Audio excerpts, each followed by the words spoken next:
Kesempatan yang baik ini, sebelum kita mulai, kita ucapkan jazakumullah khairan katsiran kepada Ketua Yayasan Masjid Namira serta jajarannya, begitu juga dengan Ketua Takmir Masjid Namira beserta jajarannya. Mudah-mudahan apa yang panjenengan upayakan demi tegaknya, makmurnya Masjid Namira yang kita cintai ini, semoga itu semuanya dicatat oleh Allah sebagai pemberat timbangan amal kebaikan di akhirat kelak.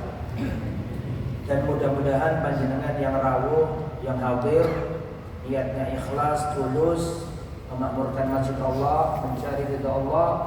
Mudah-mudahan panjenengan seperti yang didhawuhaken Kanjeng Nabi Muhammad SAW, وَمَنْ سَلَكَ طَرِيقًا يَلْتَمِسُ فِيهِ عِلْمًا سَهَّلَ اللَّهُ لَهُ بِهِ طَرِيقًا إِلَى الْجَنَّةِ. Barang siapa menempuh perjalanan, meniti perjalanan tujuannya mencari ilmu agama, maka Allah mudahkan jalannya menuju surga. Maka mudah-mudahan sebagaimana kita sekarang dikumpulkan Allah di Masjid Namira, mudah-mudahan ini menjadi isyarat kita dipertemukan Allah di surganya yang luas kelak. Amin ya rabbal alamin. Baik, pada kesempatan yang baik ini kita masih mengkaji tentang sirah sahabat.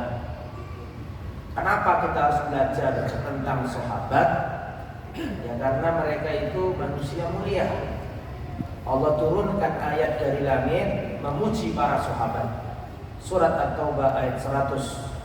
Was-sabiquna al-awwalun minal muhajirin wal ansar walladzina ittaba'uuhum bi ihsan radhiyallahu anhum wa radu an. Dan orang-orang yang terdahulu, yang pertama-tama masuk Islam dari kalangan muhajirin dan ansar, dan orang yang mengikuti mereka, radhiyallahu anhum, Allah ridho kepada mereka. Nah, kalau kita ingin diridhoi Allah, monggo kita nurut, madhep, mantep ikut ajaran Rasulullah dan para sahabat. Pada kesempatan yang baik ini saya akan menceritakan mercusuar ilmu sahabat Nabi yang mulia. Terkumpul pada dirinya keutamaan-keutamaan yang sangat banyak. Keutamaan akhlak, keutamaan ketampanan, keutamaan kekerabatan dengan Nabi. Beliau adalah Sayyiduna Abdullah ibnu Abbas radhiyallahu taala anhuma. Kita akan menceritakan manusia laksana gunung dalam kekuatan iman. Beliau adalah Abdullah bin Abbas radhiyallahu taala anhu. Siapakah beliau itu? Beliau itu sepupu Rasulullah. Beliau itu anak paman Rasulullah. Nasabnya ketemu sama Rasul pada kakek. Muhammad sallallahu alaihi wasallam bin Abdullah bin Abdul Muttalib. Abdullah bin Abbas bin Abdul Muttalib. Sama kakeknya, karena sepupu, anak paman. Huwa Abdullah bin Al-Abbas ibn Abdul Muttalib ibn Hashim ibn Abdi Manaf ibn Qusay ibn Kilab ibn Murrah ila akhir. Al-Qurashiyu, sukunya suku Quraisy, sama dengan sukunya Rasul, Quraisy. Ya, Al-Hashimi, dari marga Hashimi, sama dengan Nabi. Nabi juga Hashimi karena Rasulullah dan Abdullah bin Abbas sama-sama punya buyut namanya Hashim. Muhammad bin Abdullah bin Abdul Muttalib bin Hashim. Abdullah bin Abbas bin Abdul Muttalib bin Hashim. Sama buyutnya, Al-Hashimi. Terkenal. Hashimi itu dulu orangnya, Hashim itu orangnya luar biasa, orang dermawan. Kalau jemaah haji datang ke Mekah, itu mbah buyutnya Nabi itu membuat roti dibagikan ke jemaah haji. ngasih minum jemaah haji. Jadi Rasulullah itu keturunan orang baik menurut jahiliyah, tapi mereka masih jahiliyah dulu. Tapi punya tugas mulia yaitu ngasih makan, ngasih minum orang jemaah haji. Thayyib. Faqad ijtama'a lahu majdus suhbah. Telah terkumpul pada diri Abdullah bin Abbas banyak keutamaan. Yang pertama, majdus suhbah, kemuliaan sebagai sahabat Nabi. Jadi sahabat Nabi itu luar biasa.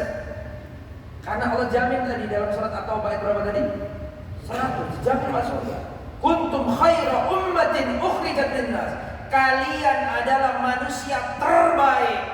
Ketika ayat ini turun, kalian adalah umat terbaik. Kalian pada waktu itu yang ada Rasul dan para sahabat.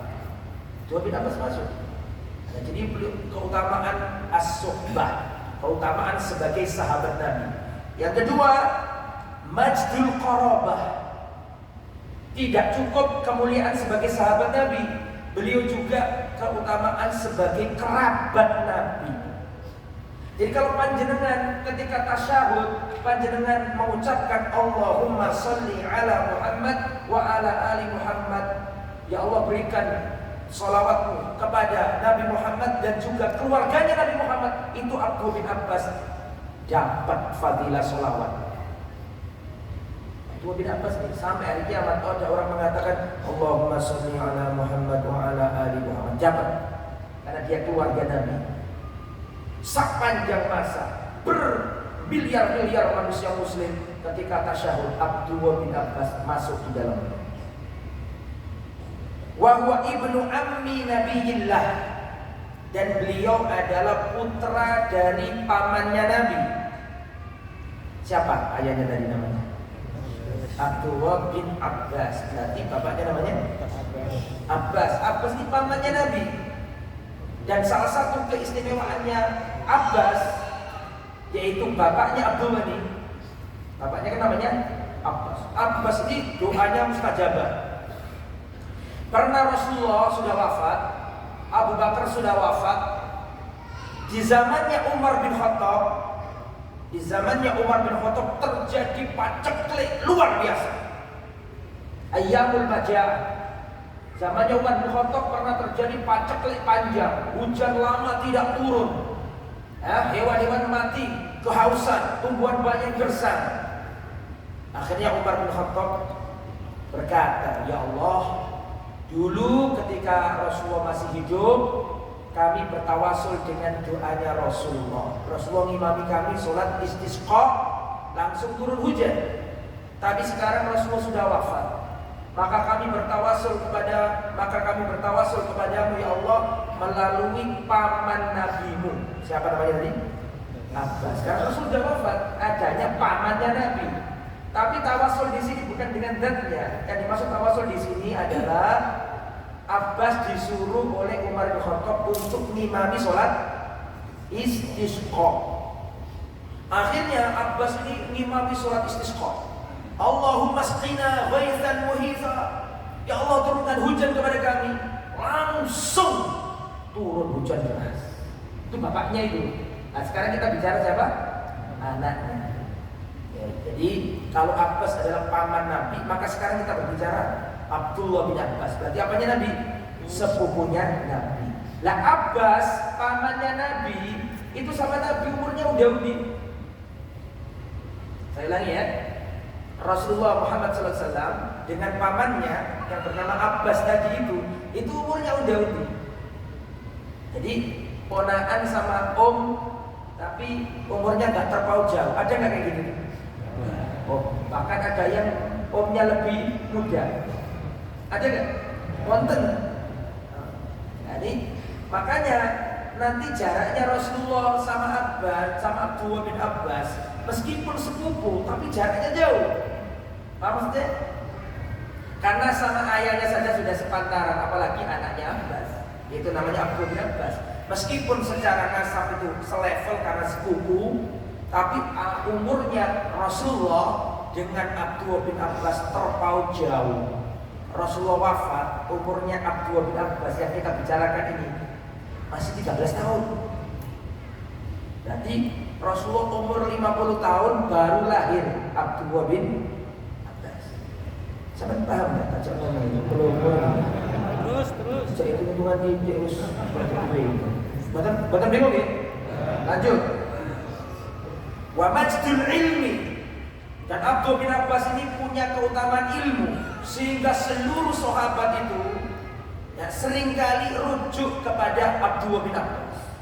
Beliau dijuluki turjumanul Quran, manusia yang paling punya otoritas dalam menafsiri Al-Quran. Di antaranya di zaman sahabat adalah Abdullah bin Abbas.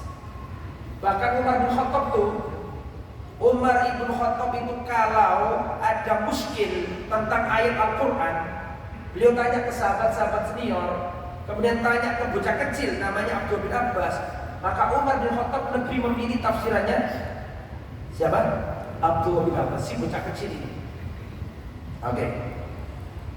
Wa maddutuqa, dan beliau itu punya kemuliaan berupa ketakwaan. Orangnya itu warak, tidak mau barang haram, tidak mau barang syubhat, yang jelas-jelas halal dimakan, yang tidak mau. Itu Abdullah bin Abbas. Faqad kana sawaman, orangnya ahli puasa. Sawaman, ahli puasa, suka puasa.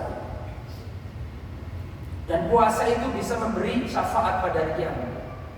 Yaqul siyamu rabbi manatuhu at-ta'ama wasyahawat bin nahari. Ya Allah, dulu aku ketika di dunia menjadikan hamba ini gak makan, gak minum, tidak menumpahkan syahwatnya di siang hari. Maka sekarang di akhirat izinkan aku memberi syafaat kepadanya. Jadi sampai yang senang hari poso, nanti pada hari kiamat poso itu membela nih sampai ya. Yaqul siyam, puasa Senin Kamis, puasa Daud, puasa Ayyamul Bid 3 hari dalam 1 bulan, itu pada hari kiamat akan berhujah di depan Allah. Ya Rabbi, inni manatuhu at-ta'am wasyahawat bin nahari. Ya Allah, dulu waktu di dunia aku menghalangi hamba ini gak makan, gak minum, tidak menumpahkan syahwatnya di siang hari karena aku, ya Allah. Maka sekarang izinkan aku memberi syafaat kepadanya. Dan ini ahli puasa. Qawaman bil lail, kalau malam suka tahajud berdiri di tengah malam. Nanti saya ceritakan bagaimana Abdullah bin Abbas kecil ikut Rasulullah sholat malam. Bakaan min khasyatillah, orangnya gampang nangis saking khusyuknya. Wa majdul jamal, dan beliau itu punya kemuliaan ketampanan, handsome, ganteng. Wa kana wasiman jamilan, orangnya tampan, rupawan, berparas, bagus, ya. Madidal qama, dedeknya itu pas. Qama itu perawakannya itu tinggi. Mahiban kamilal akli, orangnya berwibawa. Kamilal akli, akalnya sempurna, artinya cerdas. Zakiyun nafsi, dan jiwanya itu baik, tak suka nyakiti orang. Ini efek doanya Nabi. Nanti saya sampaikan kenapa kok bisa jadi orang seperti ini. Wulida Ibnu Abbas radhiyallahu anhu qabla al-hijrah bi 3 sanawat. Abdullah bin Abbas ini lahir 3 tahun sebelum hijrah. 3 tahun sebelum hijrah. Rasulullah dakwah hijrah dari Mekah ke Madinah, dari awal mula sampai ke Madinah sampai wafat berapa tahun? 10 tahun. Jadi Rasulullah tinggal di Mekah, jadi kan Rasulullah diangkat jadi Rasul umur 40 tahun. Jelas? Dakwah di Mekah 13 tahun. Terus diusir, hijrah ke Al-Madinah, tadi 40 tambah 13 sudah 53, betul kan? 53 sampai 63 berapa tahun? 10. Berarti Rasulullah dakwah di Madinah 10 tahun. Nah, sebelum hijrah 3 tahun itu lahir Abdullah bin Abbas. Berarti Abdullah bin Abbas lahir umurnya Nabi berapa tadi? 50. Rasulullah sudah 50 tahun baru lahir bocah kecil. Tapi ilmunya mengalahkan sahabat-sahabat yang senior. Nanti saya jelaskan. Walamma tufiya Rasul kana lahu 13 sana faqat. Ketika Rasulullah wafat, umurnya Abdullah bin Abbas masih 13 tahun, SMP kelas 1. Betul? Ya, SMP kelas 1 kurang lebih. Ya. Habis keluar SD kurang lebih nih ya. Ini Rasulullah wafat. Wa ma'a dzalika faqad hafidha lil muslimina an-nabiy 1660 haditsa. Meskipun Rasulullah itu wafat ketika itu umurnya Abdullah bin Abbas baru 13 tahun, tetapi Abdullah bin Abbas menghafal hadis dari Rasulullah sebanyak 1660 hadis. 1660 hadis yang dihafal dari Rasulullah SAW. Apa saja keutamaan Abdullah bin Abbas? Silakan dicatat, dipahami, sampaikan ke anak-anakmu, ajarkan ke anak-anakmu. Jadi sampai ngaji dengan Miro ini gak sekedar ngaji, tapi punya jiwa dakwah. Sampai ajak ke anak-anak sampean, sampai ajak ngaji dengan Miro anak-anak sampean. Ya, tunggu sampean. Perhatikan hadisnya Nabi, perhatikan. Ya. La ayyahdiyallahu bika rajulan wahidan khairun laka min humurin na'am. Seandainya Allah memberi hidayah kepada seseorang melalui tanganmu, itu lebih baik daripada kalian memiliki unta merah. Unta merah itu harta yang paling mahal miliknya bangsa Arab terdahulu. Jadi ojo sungkan ngejak tonggo nih. Mbak, ayo laku mbak, Nabi ngaji utak traktir. Caranya pertama ngono traktir sih gitu. Khusus suwe lek ngaji lah. Terus resep nang ati kan traktir ini rendi. Ojo sungkan ngejak wong mbak ngejak kapian kok sungkan. Kau sungkan. Sama di kanca akrab ayo laku kan ngaji. Tadi kena mira. Sepuluh nih yo aku sih akeh pekerjaan ini. Dikira saya nggak begini pengangguran. Tapi uang ini ada pekerjaan, tinggal kau udah ngaji kagak. Lalu sama dan iya, kadang-kadang kan alasan ngotot. Ayo ngaji monggo. Di mana untuk masuk kata pegawaian pulau. Saya dia ikat dia pegawai ya. Ngaji itu karek mental ngaji benda. Nek nuruti pegawaian gono hari ini. Lalu sama dan jawab enggak? Kali materi seringan juga ngantuk. Terus mulai yang langsung serius gitu. Nomor tunggal ditulis ya. Keutamaan Abdullah bin Abbas tunggal. Du'aun Nabi lahu bil ilmi wal hikmah wal fikhi fid din. Ini bocah pernah didoakan Kanjeng Nabi supaya dalam ilmu agamanya. Mengapa Abdullah bin Abbas kok sehebat itu? Dan sampai tahu nggak julukannya Abdullah bin Abbas itu? Para tabi'in menjuluki beliau dengan Al-Bahr, samudranya ilmu. Para tabi'in itu menjuluki Abdullah bin Abbas itu Al-Bahr, samudranya ilmu. Saking cerdasnya bocah kecil ini. Nah, salah satu keutamaannya yang nomor 1. Ini bocah pernah didoakan Nabi. Bocah itu ketika Rasulullah wafat, dan nanti menjelma menjadi sosok dewasa, mercusuarnya ilmu. Di zaman Nabi ini bukan bocah lagi, manusia yang kuat ilmunya, gitu ya. Bagaimana ceritanya? Beliau kok mempunyai kemuliaan yang begitu banyak, akhlak, kerabat, ganteng, tawadhu, atine api, wis kumpul kabeh nama Abdullah bin Abbas. Salah satu rahasianya yang pertama, ini bocah pernah didoakan Nabi. Ceritanya bagaimana? Begini, perhatikan saya. Abdullah bin Abbas itu punya bapak tadi namanya Abbas, betul? Abbas itu, ini betul konsentrasi ya. Abbas itu punya istri. Perhatikan emaknya Abdullah bin Abbas, betul? Emaknya namanya Ummul Fadl. Emaknya Abdullah bin Abbas itu namanya Ummul Fadl. Nah, Ummul Fadl ini punya saudari namanya Maimunah, istri Rasulullah SAW. Tergambar? Berarti Abdullah bin Abbas kalau manggil Maimunah Ummul Mukminin, istrinya Kanjeng Nabi, manggilnya apa? Tante, bibi, bule, betul? Nah, jadi Abdullah bin Abbas ini kalau manggil Nabi kakak misan, betul? Kalau manggil istrinya Nabi bibi, bule, tante, sehingga kekerabatannya dari dua jalur. Dari jalur Nabi ya kerabat, dari jalur istrinya Nabi ya kerabat. Sehingga Abdullah bin Abbas ini suka nginep di rumah bibinya. Bocah kecil ini suka nginep di rumah bibinya. Tujuannya apa? Tujuannya nimba ilmu dari Rasul. Pengen tahu Rasulullah kalau malam mesti dilakoni apa. Umat ini punya utang jasa kepada Abdullah bin Abbas.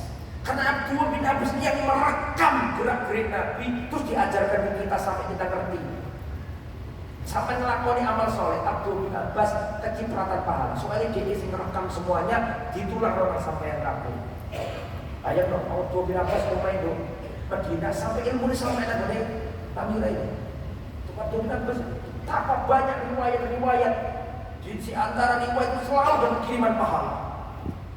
Gara-gara beliau menginap di rumah siapa tadi? Bibinya, yang namanya siapa? Maimunah. Nah, nginep di rumah Maimunah ini.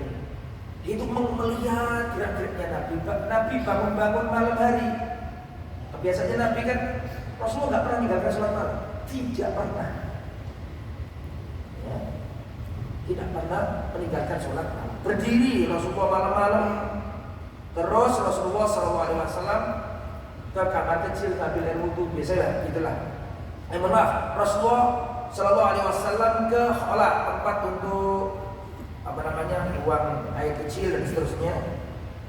Ketika Rasulullah masuk, itu Abdullah bin Abbas bangun, terus nyiapkan air. Itu masih bocah. Kalau logikanya, kalau Rasulullah wafat, umurnya masih berapa tadi? 13. Berarti itu kan Rasulullah masih hidup. Berarti masih sangat kecil, betul kan? Masih sangat belia. Ketika Rasulullah masuk, disiapkan airnya untuk nanti Rasulullah wudhu, untuk Rasulullah basuh kaki, basuh muka, ditepak-tepak. Ketika Rasulullah keluar dan melihat ada barang-barang yang sudah semanding, dari semanding ini, terus foto apa ini tanya, siapa yang melakukan ini? Kata Maimunah adalah ini bocah kecil, Abdullah bin Abbas. Akhirnya Rasulullah berdoa dengan doanya yang sangat terkenal. Allahumma faqihhu fiddin wa 'allimhu ta'wil. Ya Allah, faqihkan orang ini dalam urusan agama. Ya Allah, pahamkan bocah kecil ini dalam urusan agama. Wa 'allimhu ta'wil, tafsir, dan ajari lagi dia ilmu tafsir. Itu asal usulnya. Makanya nek nyantri itu kudu hormati ustaz, kudu hormati kiai, kudu gelem ngawula, gelem khidmat kepada kiai supaya kiai mu cek ndongakno awak. Jika ini tambah kiai ini dilaporkan polisi. Gimana ilmu iso masuk? Ya. Santri saiki beda karo santri biyen. Aku nang perang karena wis diwantengi apa penjalin terus datanglah satu masa kita yang jadi staf sama akhir-akhir ini digebuk bawa penjalin, lapor. Kebetulan bapaknya polisi, lapor ke pondok, bahkan mau di polisi. Nek wis percaya anak nang pondok, ya wis kan pondok dia bapak percaya. Ini bagian dari untuk belajar. Saya ikut cengeng kabeh, ada dicubit, ya dilapor polisi. Jadi bingung lagi Ustaz ini. Padahal itu bagian dari apa? Pendidikan. Tapi ya tetap tak boleh, ngawur-ngawur tak boleh. Ya, tetap yang sesuai dengan kadarnya. Kembali ke mana? Jadi Abdullah bin Abbas ini belajar ke Rasulullah. Dalam riwayat yang lain dikatakan, dhammani Rasulullah ilaihi, aku pernah dirangkul sama Nabi. Aku pernah dirangkul dipeluk sama Nabi. Aku ditaruh di dadanya Nabi. Terus Nabi berkata, Allahumma allimhul hikmah. Ya Allah, ajarilah bocah kecil ini al-hikmah wa ta'wil al-kitab, dan tafsirkan al-kitab. Allahumma faqihu fid din. Ya Allah, pahamkan bocah kecil ini dalam urusan agama. Wa alimhu ta'wil, ajarilah dia ilmu ta'wil. Ta'wil maksudnya ini tafsir.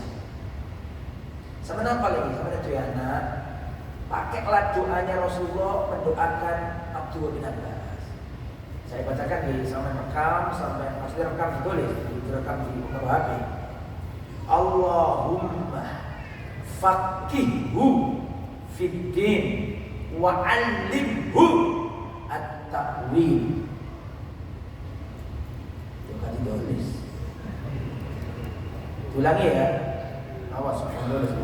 Tulis. Allahumma faqihhu fid din. Ya Allah, faqihkan, pahamkan bocah kecil ini dalam urusan agama. Wa 'allimhu at-ta'wil, dan ajarilah dia ilmu tafsir. Itu sama ada anak sama tunganiku, sama duwe putu celuk ini nak le sini le cekel dah sama tungan. Allahumma faqihhu fid din wa 'allimhu at-ta'wil. Weh, sampun sampean tulis. Padahal tak tulis ngomong sambung. Yes. Terus nomor 2. Wa min manaqibihi kasratu mulazamatihi lirrasul. Keutamaan Abdullah bin Abbas termasuk yang selalu kemana-mana bareng Nabi.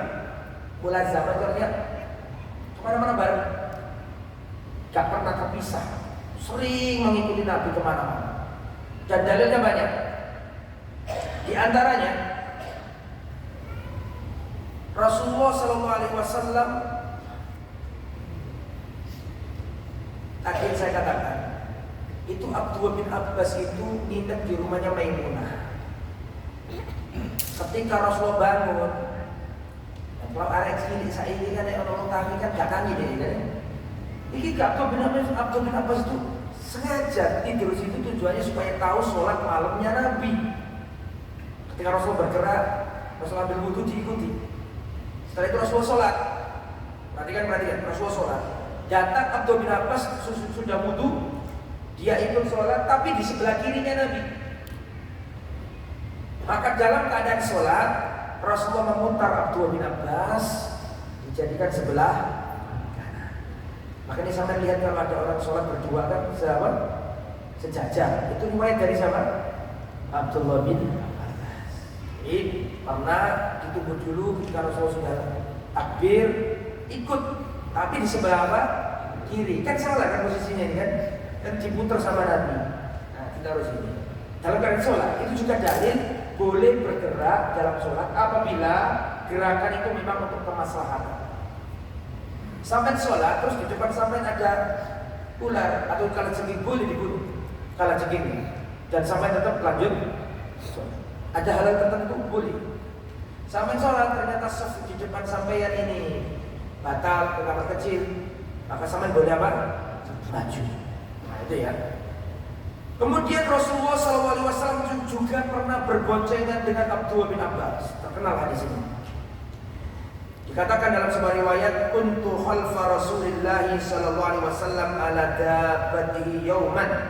Aku pernah dibonceng Rasulullah di atas keledai. Jadi Rasulullah pernah boncengan sama Abdullah bin Abbas di atas keledai. Setelah itu Rasulullah ngajari ilmu. Dan Rasulullah berkata kepada bocah kecil ini, ya ghulam, wahai bocah kecil, inni u'allimuka kalimat, aku ajarkan kepadamu beberapa kalimat. Ihfadillah yahfadkah, jagalah Allah, Allah akan menjagamu. Jagalah agama Allah, perintah-perintahnya, Allah akan menjagamu. sampai serius, sampai ngaji tenanan, insyaallah urip sampai diatur karo Allah. Menuntut ilmu itu iso mendatangkan rezeki, Pak.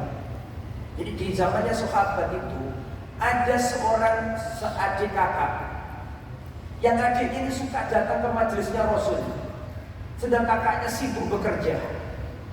Si kakak datang ke Rasul mengeluhkan adiknya, ya Rasulullah, ini adik saya selalu datang ke majelisnya jenengan, sedangkan aku yang bagian bekerja. Bagaimana ini ya Rasulullah? Apa kata Rasulullah? La'allaka ruzikta bihi. Bisa jadi selama ini kamu dapat rezeki ya karena adikku sing ngaji. Makanya kalau cerita ini kalau anak terus melarat apa pun sekolah anak hanya sekolah ini suruh ikut. Aku waktu sama pondoknya, lama gak kuat. Anda nih gak kuat. Awakmu gak mentalmu kurang kuat. Mentalmu kurang kuat. Coba sama coba. Bismillah. Mulai rezeki lancar. Ini dalilnya. La'allaka ruzikta bihi. Loh, bisa jadi kamu selama ini digampang Allah rezeki akeh. Yo adikku sing ngajimu. Makanya sampean pondok anak sampean. Tapi kajiku ini bismillah insyaallah dibantu sama Allah. Tapi hikmah butuh sing takak. Butuh sing atine mental tenan. Ngoten nggih? Lanjut.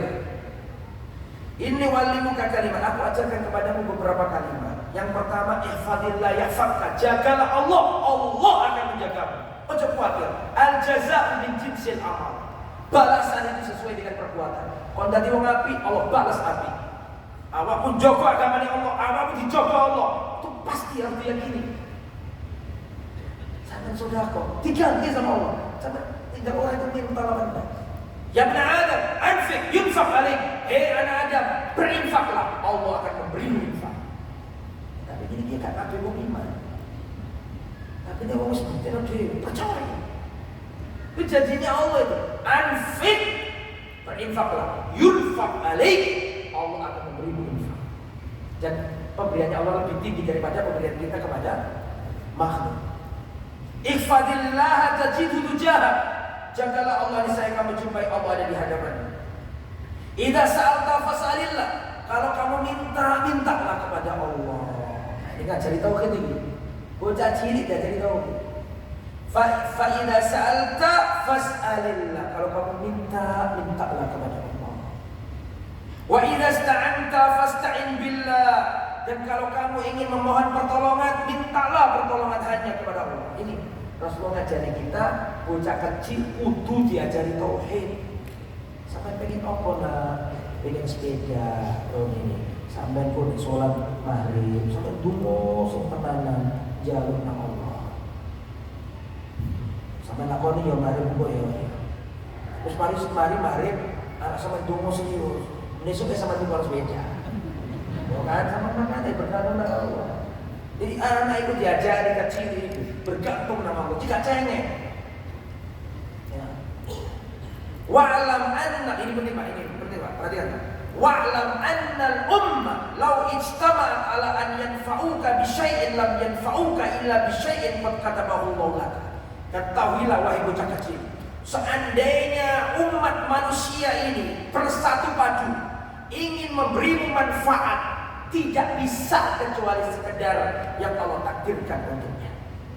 Wa'lam, dan ingatlah wahai bocah kecil, lau istama'u ala an yadurruka bi syai'in lam yadurruka illa bi syai'in qad katabahu Allah 'alaika.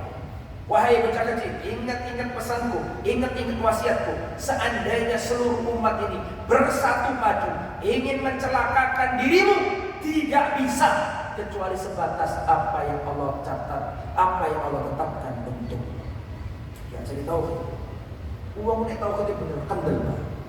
Uang itu nek tahu itu bener kendel. Nek tahu itu lemah, wedi kabeh. Wedi karo gagak wedi. Sopo sing mati? Gua iki nek gak nglakoni ngene wedi kuwi. Wedi kabeh nek ngerti tauhid. Wong nek tauhid bener wani. Soale gak iso ngubah takdir Allah. Kok ono sing iso. Nek awakmu durung mati, gak kira mati. Makanya wani wong baca inna sholati wa nusuki wa mahyaya wa mamati lillahi rabbil alamin. Matiku uripku ibadahku kanggo Allah. Kalau gak wedi nek tauhid bener. Ya. I'lam annama akhtaka lam yakun liyusiba wa ma asabaka lam yakun liyukhti'a. Ingat-ingatlah wahai bocah kecil, apa yang Allah takdirkan meleset kepadamu tidak akan mengenai dirimu, dan apa yang Allah takdirkan menimpamu tidak akan meleset dari dirimu. Tak ada. Makanya orang yang ngerti takdir itu senang aja. Panen, kok hasilnya di qadar Allah, tidak apa-apa. Wis ditulis Allah dulu, tenang aja. Kecelakaan, nek gak belajar tauhid, aduh, ini gara-gara aku mau seandainya mau, coba mau seandainya harus tadi. Nah, makanya kita, apakah boleh Ustaz berdalil, berargumentasi dengan takdir? SPI mengenai takdir itu, oleh nggak mau ngomong itu? Saya tanya, boleh nggak orang berhujjah dengan takdir? Contohnya, gimana lagi Ustaz takdir ya? Oleh nggak mau ngomong?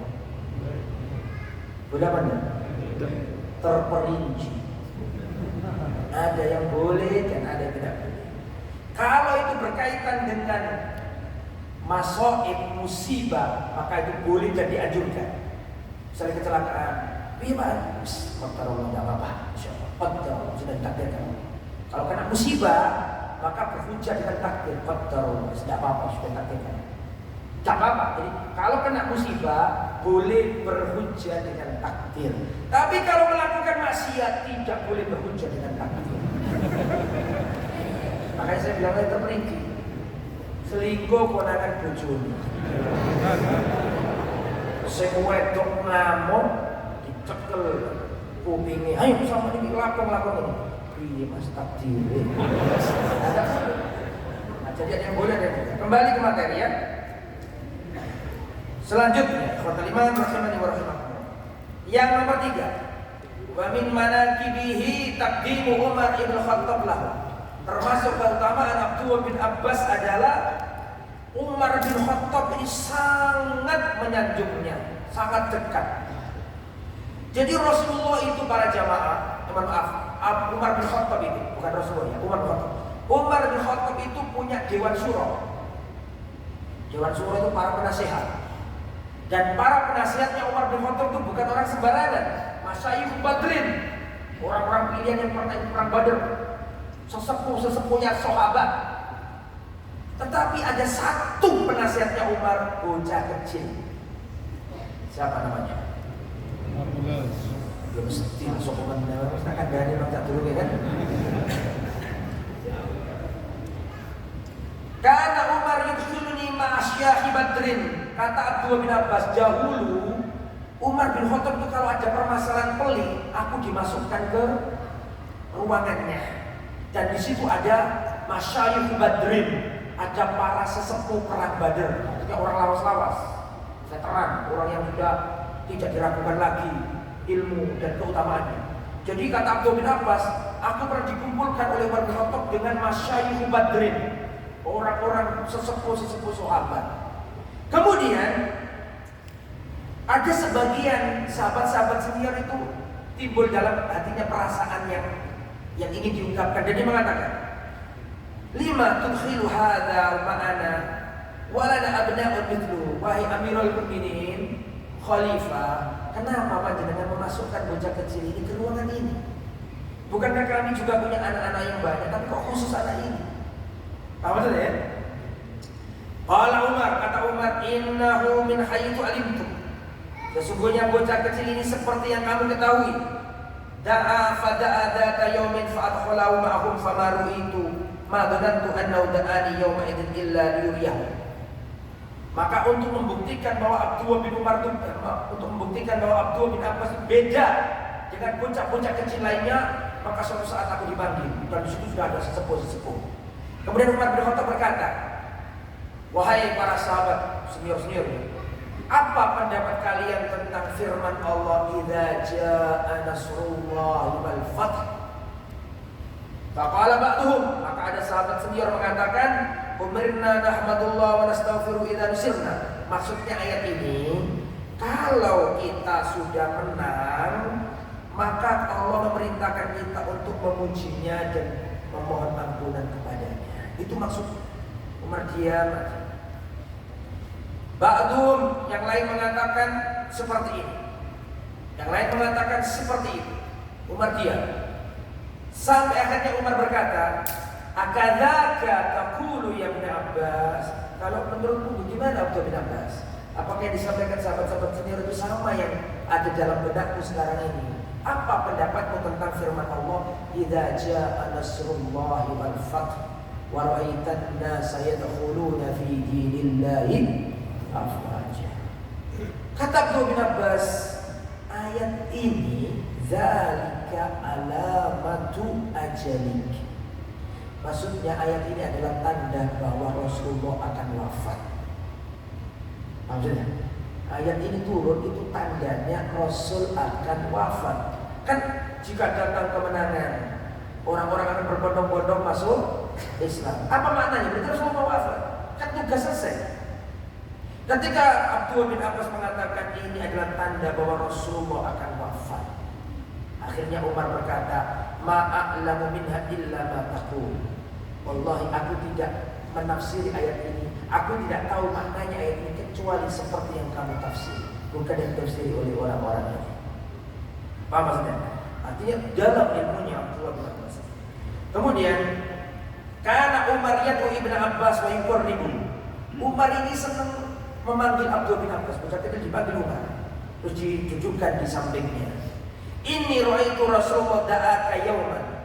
Hei Abdullah bin Abbas, aku pernah melihat Rasulullah mendoakanmu pada suatu hari. Famasaha ra'saka, dan aku melihat Rasulullah pernah mengelus kepalamu. Dan Rasulullah berkata, Allahumma faqihhu fiddin wa 'allimhu ta'wil.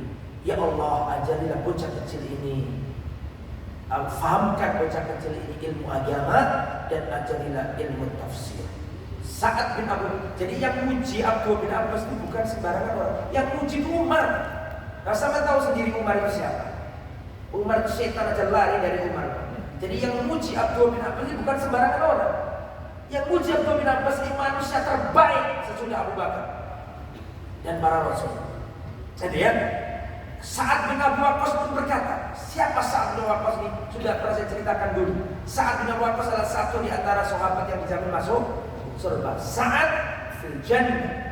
Sa'ad bin Abu Waqqas fil jannah. Sa'ad bin Abu Waqqas adalah panglima perang dalam perang Qadisiyah, menaklukkan Persia, dan Persia dihabisi.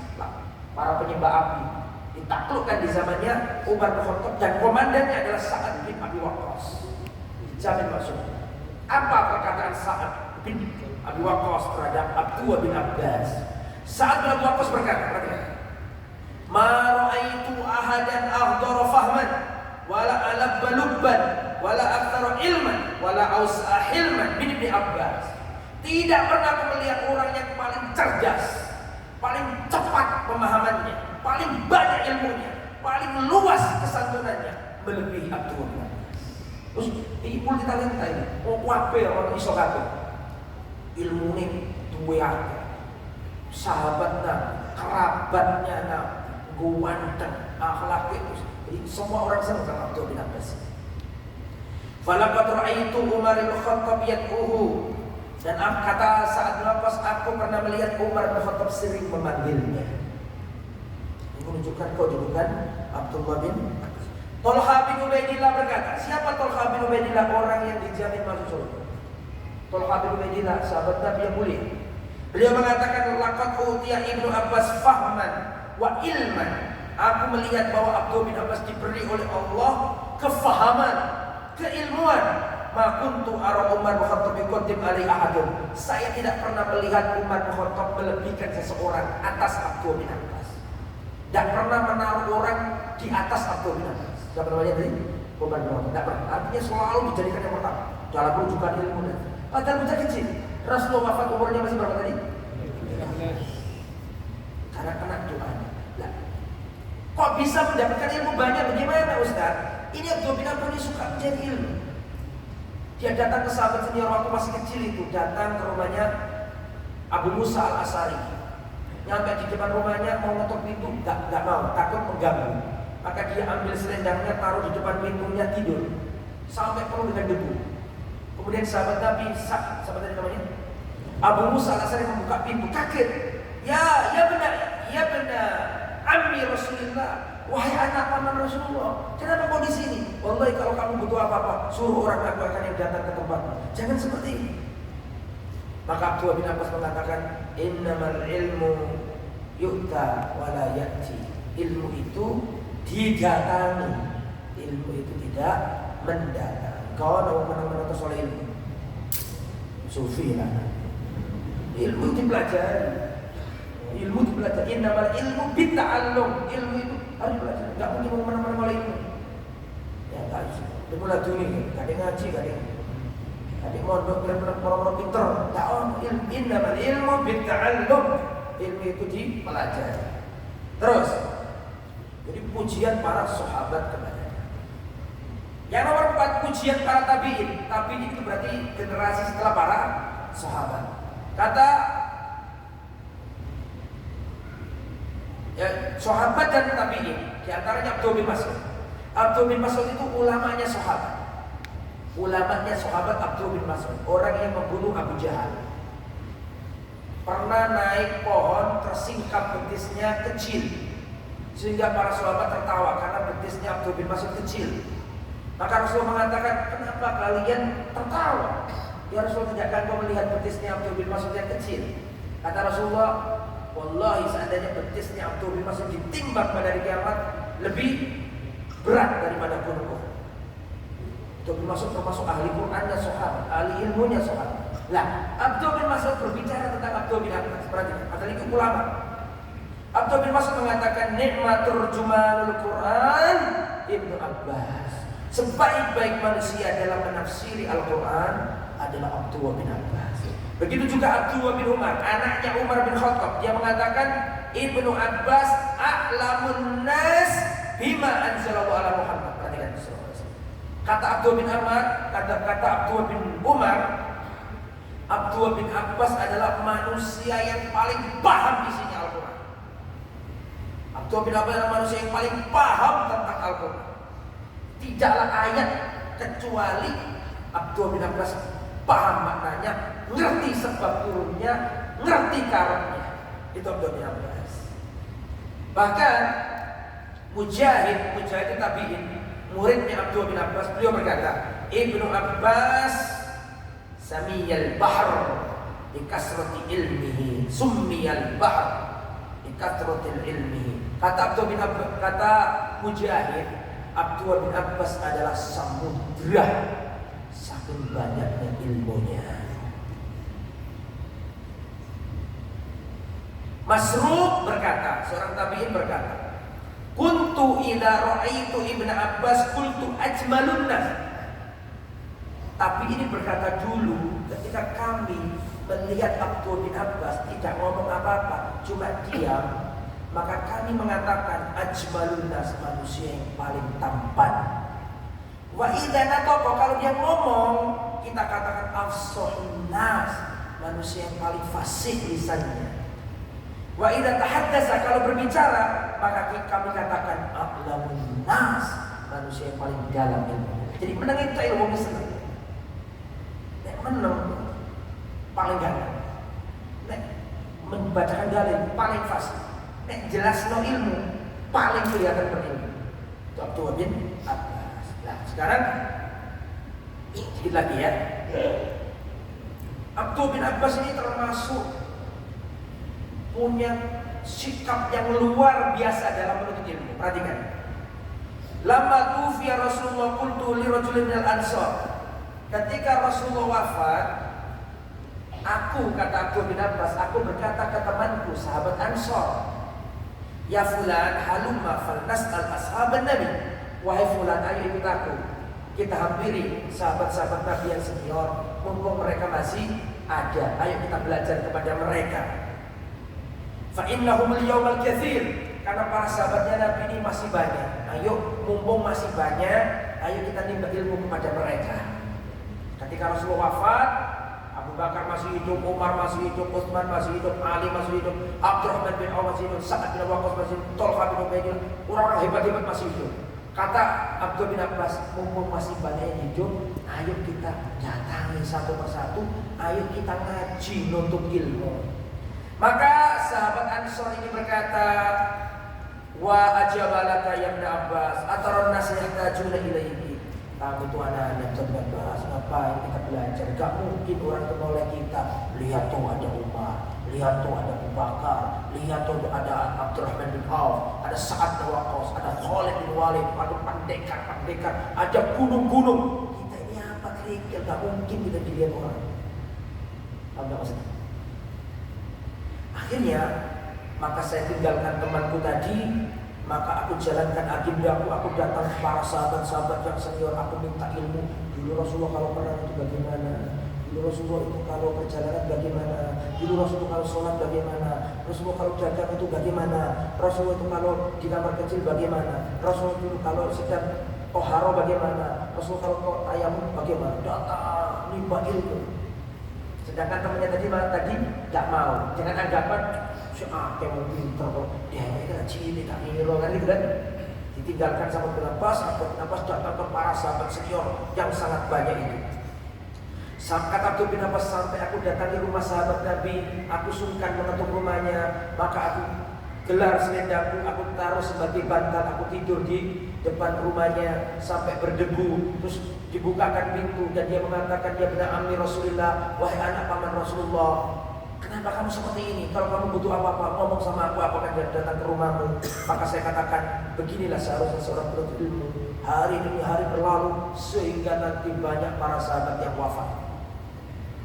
Kemudian Abdul bin Abbas ini duduk di sebuah tempat, manusia mengerumuninya seperti semut mengerumuni gula.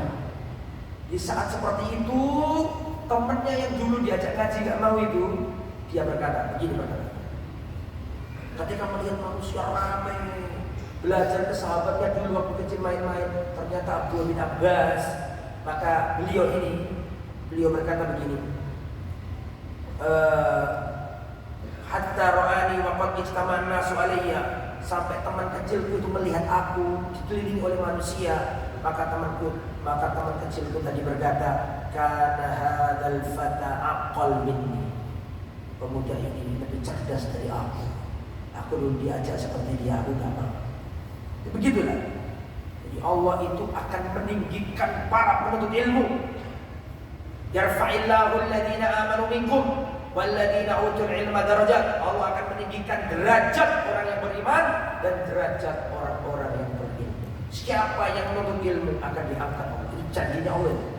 Siapa yang menuntut ilmu pasti diangkat oleh Allah. Jangankan orang muslim, orang kafir pun diangkat oleh Allah. Siapa penemu lampu listrik pertama kali? Thomas Alva Edison. Kau kenal sampai? Karena Allah mengangkatnya. Diangkat oleh Allah. Aku umatku desa pelosok, tapi ngerti nek sing pertama kali menciptakan lampu listrik itu Thomas Alva Edison adalah UK SD. Umatku pelosok. Soalnya apa? Soalnya ini yang terkenal. Allah angkat. Allah tidak mendolimi. Meskipun kafir, Allah tidak mendolimi. Diangkat. Semua manusia kenal siapa pencipta lampu listrik pertama kali. Cuman karena dia orang kafir, diangkat di dunia, tidak tetap diberi haknya. Ada orang yang berkhidmat untuk agama. Imam Bukhari, kita baca hadisnya dapat kiriman pahala. Kita katakan rawahu al-Imam al-Bukhari, dapat kiriman pahala. Kita katakan siapapun yang berkhidmat kepada agama, yang tulus, Allah akan angkat derajatnya. Imam Bukhari ini namanya selalu disandingkan dengan nama Rasulullah. Qala Rasulullah sallallahu alaihi wasallam, terakhirnya rawahu Bukhari. Disandingkan terus. Qala Rasulullah sallallahu alaihi wasallam, terakhirnya rawahu Bukhari. Selalu digandengkan dengan nama. Ada keistimewaan lebih keistimewaan ketika namamu selalu digandengkan dengan nama. Itu tanda bahwa nanti insya Allah pada hari kiamat Allah akan menyandingkan Rasulullah dengan Imam Bukhari. Belajar sungguh-sungguh sangat cerdas untuk anak-anak sampai ini. Ya, belajar ilmu agama. Ya, sampai jadikan anak-anak sampai ini pembawa risalah kebaikan. Ya, jadi diajari senapi-api anak saya. Contohlah Abdullah bin Abbas, dididik orang tuanya. Ya, jadi penting ya sampai ada yang punya anak. Jadi gini. Terakhir ya karena sudah pukul 20:30. Terakhir, ada hadis yang sampai yang sudah hafal. Idza mata ibnu Adam inqata amalu. Jika anak Adam meninggal dunia terputus amalnya kecuali berapa? 3. Perhatikan. Yang pertama sedekah jari, betul? Yang kedua ilmin yuntafa'u bihi. Yang nomor 3 awaladin sholihin yaqula. Ada 3. Sedekah jariyah, ilmu yang bermanfaat, anak soleh yang mendoakannya. Ada 1 dapat 3-3. Itu ilmu. Seandainya sampai nggak punya anak, seandainya sampai nggak punya harta, sampai punya ilmu, tolong nikah anak kamu. Ya. Sampai nggak punya anak, tapi sampai seneng ngaji, doa terus tak pupui, ya, tak asuh, tak sekolah, tak pondok, meskipun sampai nggak punya anak, tapi sampai ngajari ilmu agama, sampai yang dapat pahala. Ilmu itu yang menjadikan 3-3-nya dapat.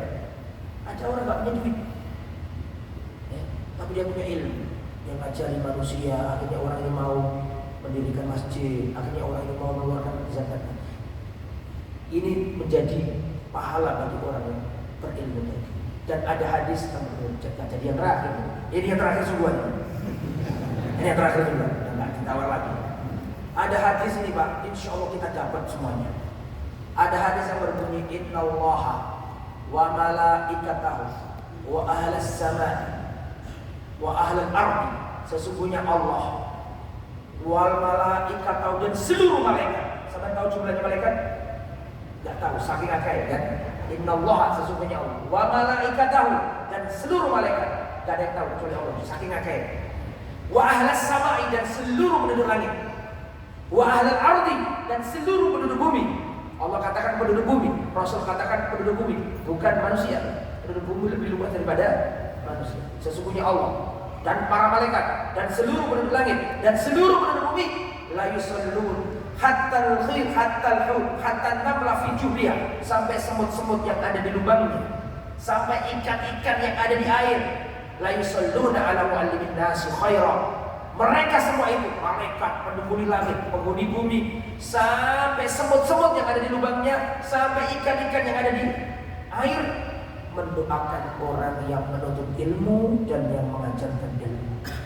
Ya, sampai ikhlas datang ke Namira, tujuannya ikhlas dari ilmu agama. Sampai ditunggu semut, sampai ngerti tak apa jumlah semut? Makai kalau semut kecuali Allah. Sampai iwa-iwa yang ada di ikan-ikan yang ada di sungai, ditambah di laut, mendoakan orang yang menuntut ilmu dan menyebarkan ilmu. Mudah-mudahan panjenengan termasuk di dalam. Semoga bermanfaat. Mohon maaf atas segala kekurangan dan kekhilafan. Sebenarnya audio sangat panjang, tapi insya Allah itu sudah cukup. Semoga bisa menginspirasi panjenengan semuanya. Dan jangan lupa untuk menyebarkan kebaikan. Jadi orang yang baik, kalau berdakwah yang hikmah, yang santun, jangan egois.